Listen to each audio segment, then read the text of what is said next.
James Franklin was fired yesterday by Penn State in what to some was shocking, to others was expected.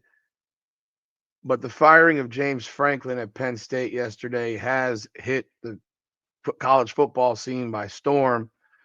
And now there's a lot of questions that will come from it, starting with the fact that James Franklin is owed about $50 million in a buyout, which is the second largest buyout number in history in college football, behind 76 million paid to Jimbo Fisher by Texas A&M. Let's talk about what this means for college football. Welcome back, everyone, to another edition of Rudy's Rant, powered by Come On Now, the podcast. This is our college football edition. Hit the like button, subscribe to the channel, ring the bell, leave a comment. Let me know your thoughts on this topic. So, 3 weeks ago, James Franklin's Penn State team was up 24-17 on Oregon. 3-0 and up 7 in overtime against Oregon. And they eventually lose the game 30-24 in double overtime. Now, some losses have a residual effect. And clearly the loss to Oregon had a massive residual effect on Penn State. They go to UCLA a week later and lose in an embarrassing fashion to an 0-4 UCLA team that truthfully has no business being on the same field with Penn State. However, UCLA was coming off of some crazy stuff themselves, having fired their coach, and now their rookie coach who doesn't know what buttons to push on the headset. And UCLA is up 27-7 at halftime against Penn State. Then Penn State plays Northwestern at home this past weekend and loses again 22-21, while also losing their starting quarterback for the season in Drew Allers. So there's a lot to unpack with the James Franklin firing. First thing with James Franklin is that he really never beat the great teams. his teams always lost to the great teams. Had a very, very poor record against top 10 teams, had a very poor record. But I find that the firing decision right now to be really interesting, because this is a coach who for the last 3 years went 11-2, 10-3, and 13-3. And last year went to the college football semifinals. They finished 5th in the country, the year before 13th, the year before 7th.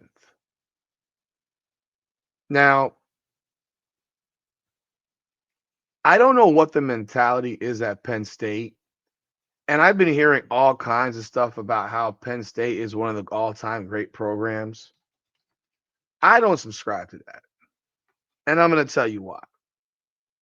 People at Penn State have made Penn State a lot more important than Penn State really is. And I'm not saying that James Franklin wasn't due to get fired at the end of the season. I'm not even saying that it was the wrong decision to fire him yesterday. I don't know if it was the wrong decision or not. We'll find out. We will find out if it was the wrong decision, because they still have a lot of games left. And now they don't have a starting quarterback. So now I guess I'm almost wondering if the fact that Drew Allers got hurt and is out for the season made it more palatable for them to fire him now rather than wait, because now you're minus a starting QB. If you lose a bunch, you have the built-in excuse that your starting QB got hurt. And that's why you were losing. However, they lost 3 straight games, and they lost 2 against really, really bad teams that they were 20-point plus favorites against in both of them. But maybe the Penn State administration saw it as, well, they're going to lose a lot now because of the quarterback situation. And rather than him having an excuse at the end of the year about it, let's fire him right now. There's the double-edged sword. So, but what if the team had won a bunch of games with their backup quarterback? What if they ended up at 10-3 or 9-3 and won their final 6 games, which do include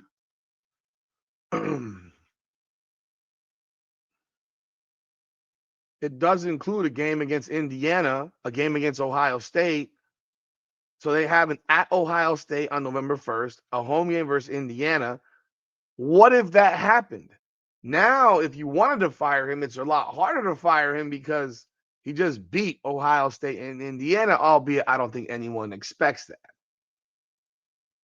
It's a very weird dynamic, and it's going to cost Penn State a truckload of money, along with the defense, the coordinators and the coaches, who are all going to be due buyouts as well. From what I heard on the Greg McElroy content where he talked about this fire, he mentioned there's be over $60 million in buyouts. Now I don't know where Penn State's getting all this damn money. I mean, NIL is NIL, but that's a hell of a lot of money to pay in a buyout. Now he does have a duty, from what I also heard, a duty to look for another job as a coach. I don't know if getting a job on TV goes against that money. To me, if it doesn't, I'm getting a job on TV. And I'm gonna be real, I'm never looking to coach again. At least not for a while.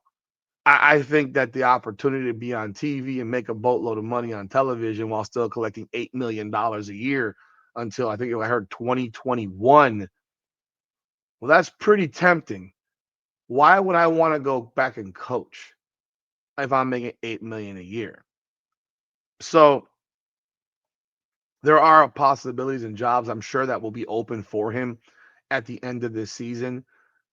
So that would count against that money that Penn State owes him, from what I've heard in different podcasts.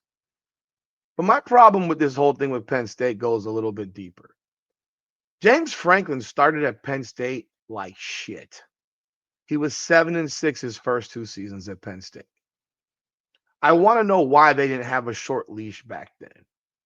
Then he goes and wins a couple 11-win seasons, 11-3, 11-2, goes 9-4, 11-2, and then he goes 4-5.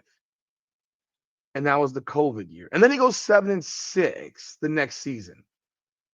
But they had patience. I don't understand their lack of patience now all of a sudden, after they gave patience after 2 seasons, gave patience again after seasons 7 and 8. They gave patience, and then he came back and he won 11-2, 10-3, 13-3. It's just college football is interesting. You got coaches all over the place that fail constantly, that don't get fired. You have a guy that you had here for 12 years, 11 years, or whatever, 1, 2, 3, 4, 5, 6, 7, 8, 9, 10, 12 years, and you fire him because they lost 3 straight games. They lost 3 straight games in 2021. They did. They lost to Iowa, Illinois, and Ohio State back to back to back. And then they beat Maryland, lost to Michigan, so they lost 4-5. Beat Rutgers, lost to Michigan State and Arkansas. So they lost 6 of their final 8 in 2021. In 2020, they lost their first 5 games. They started the season off 0-5. I do not care that it was COVID. They started off 0-5. 0-5. And they ended up finishing 4-5. But they started off 0-5. But now they lose 3 in a row, and one that was, again, went to double overtime. I get it. Bad losses. They're bad. They're bad losses. Why didn't you fire him a few years ago when he went 4-5 and 7-6? And here's my problem with Penn State. My problem with Penn State, again, I'm not even objecting to them being fired. I wouldn't have done it. I wouldn't have done it. And I'm going to tell you why I wouldn't have done it. Because Penn State as a program is not the program you think it is to be. They make Penn State out like it's the greatest program on the face of the freaking earth. Penn State has won 2 national championships since 1966. I don't know how many they've won in the history of their school. In fact, let me take a look real quick. But they've won 2, not 3, not 4, not 5, not 6. They've won 2 national championships since 1966. And I bring this up because, okay, they have 5 unclaimed titles, whatever that crap means. They have 2 national championships. I know the 94 season they finished second, even though they were undefeated. But here is my problem. Penn State as a program is a very good football program. It is not, nor has it ever been an elite football program. Ever. People might want to call me out on that. I'm happy to have them call me out. Joe Paterno had some undefeated seasons in the 60s and 70s, and they didn't win national championships. It's a little different back then. But I can go back and we can move this up from 1980 and above, and they had some good teams. They won the Natty in 82. They had the upset over Miami in 86. They also have 8-4, 6-5, 8-4, 5-6, 8-3, 7-5. I mean, a lot of 9-3s, 5-7, 5-6, 3-9, 4-7. This happened during Joe Paterno's career. This happened during Joe Paterno's career and not at the end of it. This was in the middle of it. Penn State is a good program. It's not Alabama. It's not Ohio State. It's not Notre Dame. It's not USC. It's not Miami. It's not Florida State. It's not Florida. It's not Oklahoma or Nebraska. Nebraska that I grew up to was better than Penn State. Nebraska under Tom Osborne was better than Penn State under Joe Paterno. Like, I don't want to, this mentality that Penn State is the freaking greatest program since fucking sliced bread drives me crazy. Drives me crazy. They're a good program, even a very good program. They're not elite. So the fact that they weren't winning certain games under James Franklin, they didn't win those games under Joe Paterno for the good part of the last decade and a half. They got 2 first-place conference finishes from 1995 to 2011. If you want to go back to 94, they got, I mean, really, in the Big Ten, they've won 3 Big Ten championships since 1993. Can we not? Under Paterno. So let's not act like Joe Paterno was dominating the Big Ten. He was not. He was not. And James Franklin has a first place finish in the East. He's never won the Big Ten per se, as far as I see here. I mean, they had the Big Ten East finish in 2016. Did they win the Big Ten championship then? I don't know. I don't even really care. Probably not. Yeah, they did. Yeah, they did. So they won the Big Ten championship. He does have a Big Ten championship in 2016. He does. That was the 11-3 season. Joe Paterno won 3 of those in 20-something, in almost 20 years. Can we take a breath and not overhype what this program is? It is not an elite program. They've had some great teams in the history of it, sure. Joe Paterno didn't go undefeated from 95 until 2011. Joe Paterno had 1 undefeated season in 94. Before that, it was 86.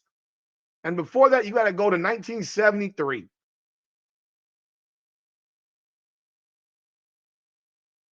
Paterno made this program more than it really was, or people believed it because he was there for so long. That's also one of the crazy things about it is you got coaches that were institutions at schools.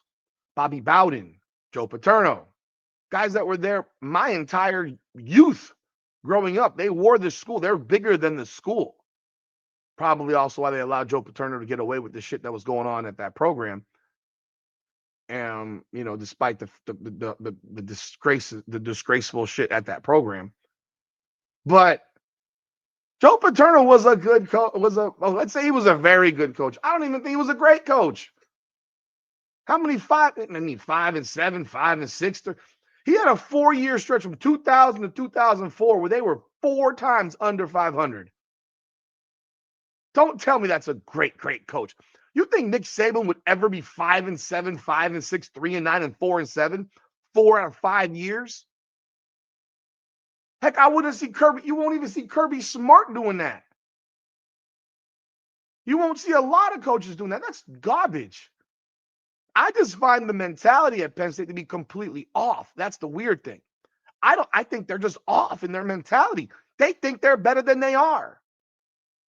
And they have unreasonable expectations for James Franklin to win. I'm sorry, as long as Ohio State's in the Big Ten, they're probably going to lose that game. As long as they got to play Ohio State, they're probably going to lose that game. It doesn't matter what year it is. It doesn't matter who the coach is. They don't have the talent level. And Drew Allers as a quarterback, dude is trash. Dude isn't good. He isn't good. Overhyped, overrated, you name it. Not very good. Never been all that impressed. But yeah, I think a lot of this has been created by some myth that exists at Penn State, some elite program, when it's not. And the expectations of James Franklin are unrealistic. I think he's done very, very well with what he had. I never expect Penn State to win big games because I don't think Penn State has the talent to win those big games. I just don't. It's been a long time since Penn State has ever been a team that's made me say, oh my God. It's been a while. I mean, you got to go back to 1994. 1994. This program finished third under Joe Paterno in 2005. That is the highest ranking that program has had since 2005. They finished 5th last year. Why? And that's the best finish that they had since 1994 when they finished 2nd. So you have a program that's only finished 2nd once since 1986. But yet there's this mentality that Penn State's in the conversation for national championships. When they opened the season up ranked that high, I was like, you got to be kidding me. This is Penn State. Where? What? Drew Allers? Again, I'm not saying that James Franklin shouldn't have been fired or should have been fired. I think he would have been fired at the end of the year, probably, regardless. I'm a little surprised it happened the day after this loss with the size of the buyout. But I find it very odd that they let him stick around for multiple years after having 2 awful seasons back-to-back. Awful. And a program that really isn't as good as they think it truly is. It's just not that. It's not that level. Are they a top 10 program in the country? Maybe top 15. But they never have that elite level talent. They don't. So I think the expectations of James Franklin are a bit unrealistic. Let me know your thoughts. I mean, I'm curious to hear what people got to say. I just think it's an unrealistic expectation that's been set at Penn State based on nothing. Based on a couple of good seasons, a couple of championship seasons over a 50-year time period. Like I said, they're not Alabama. Not LSU. They're not freaking Miami. They're not SC. They're not Notre Dame. They're not Florida State. They're not Florida. They're not Oklahoma. Y'all let me know y'all thoughts in the comments. Hit that like button. Subscribe to the channel. This is Rudy's Rant, powered by Come On Now, the podcast. Come on now.